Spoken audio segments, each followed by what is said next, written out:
नमस्ते। सर्वे भवन्तु सुखिनः, सर्वे सन्तु निरामयाः। आइए स्वामी विवेकानंद की इस किताब मेडिटेशन और इसके उपाय, उसके मेथड्स को थोड़ा और अध्ययन करें। स्वामी विवेकानंद कहा करते थे, रीड योर ओन लाइफ। आप अपने जीवन को खुद पढ़ें।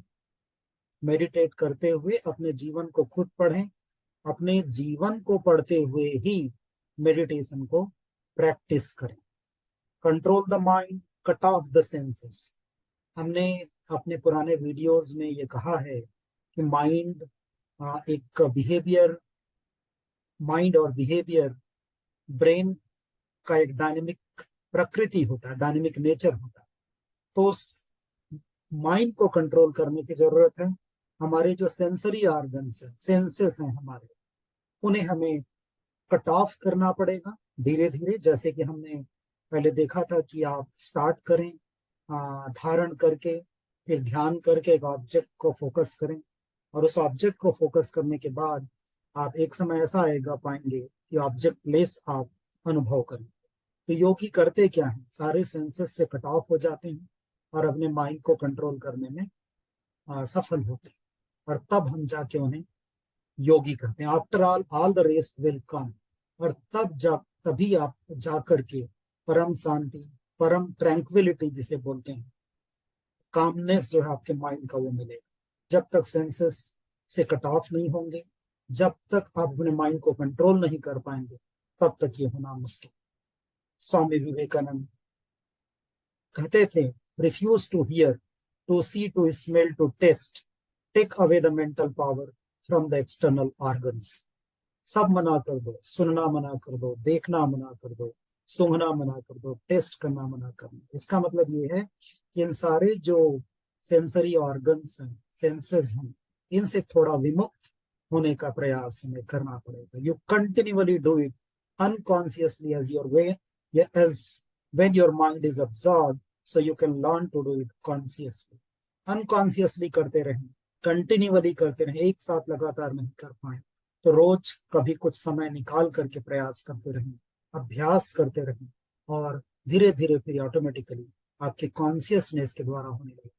हमने आपको पहले भी बताया है पुराने वीडियो में, कॉन्शियसनेस मतलब आपकी जो जागृति है, आपकी जो अवेकनिंग स्टेट है, उससे आप जानते हुए भी सेंसेस को कंट्रोल करने का, माइंड को कंट्रोल करने का प्रयास करेंगे। Until the inner teacher opens, all outside teaching is when. मतलब जब हमारे अपने अंदर का जो टीचर है वो नहीं जागेगा, हमारे जो अंदर का जो अपना टीचर है वो हमें नहीं सिखाएगा, अध्ययन नहीं करेगा, तो बाहर की सारी जो टीचिंग है वो सब व्यर्थ है। इसलिए आप अपने अंदर को झांकिए, फोकस करिए, सारे सेंसेस से धीरे धीरे कट ऑफ होने का प्रयास करें, और इसके लिए जो मेडिटेशन है वो निश्चित रूप से आपको सहायता प्रदान करता है। Books are useless to us until our own book opens. कितनी किताबें पढ़ें, लेकिन हमारे अंदर की जो किताब है, हमारा अपना जो जीवन है, उसका विश्लेषण नहीं करें, उसका अध्ययन नहीं करें, और केवल पढ़ते रहें बहुत सारी किताबें, तो हमारे अंदर की जो किताब, हमारे जीवन रूपी जो किताब है, इसे पढ़ने की जरूरत है, इसे अध्ययन करने की जरूरत है। Then all other books are good so far as they come from our book. We are living books, and books are but the words we have spoken. हम लोग खुद एक जीते जाते एक पुस्तक है।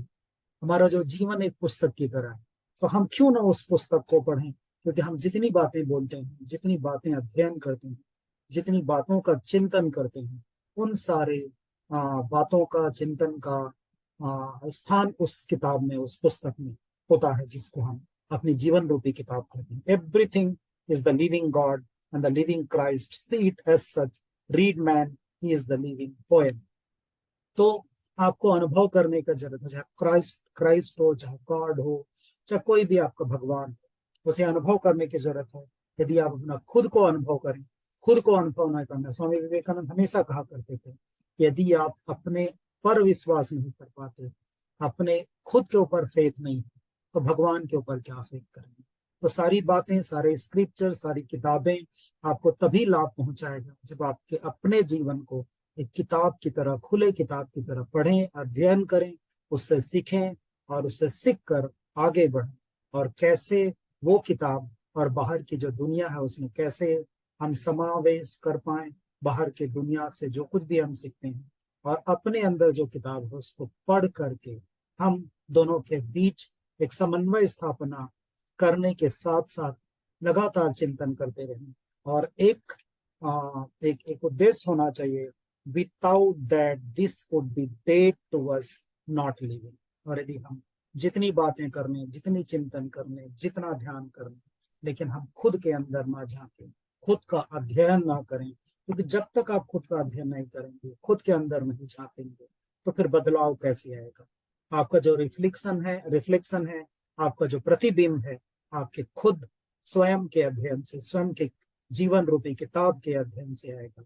और ये जो एक एक अप्रोच है, एक जो दृष्टिकोण है, ये तभी आएगा जब ध्यान चिंतन करना प्रारंभ करेंगे, अपने जीवन के अंदर झांकेंगे और देखेंगे कि कौन से ऐसे पेजेस हैं, कौन से ऐसे किताब का हिस्सा है जिसमें परिवर्तन की जरूरत है, और वो परिवर्तन आप स्वयं कर सकते हैं।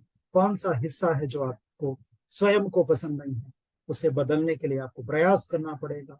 और उस प्रयास के लिए ये जो साधना है, ध्यान है, और जो मेडिटेशन जिसको हम कह रहे हैं, जिससे आप अपने माइंड को कंट्रोल करके अनकॉन्शियसली हो, और ऐसा करते करते धीरे धीरे आपका कॉन्शियसनेस खुद ही आपको कहेगा कि नहीं, इन्हें हमें बदलना चाहिए, इनमें बदलाव की जरूरत है।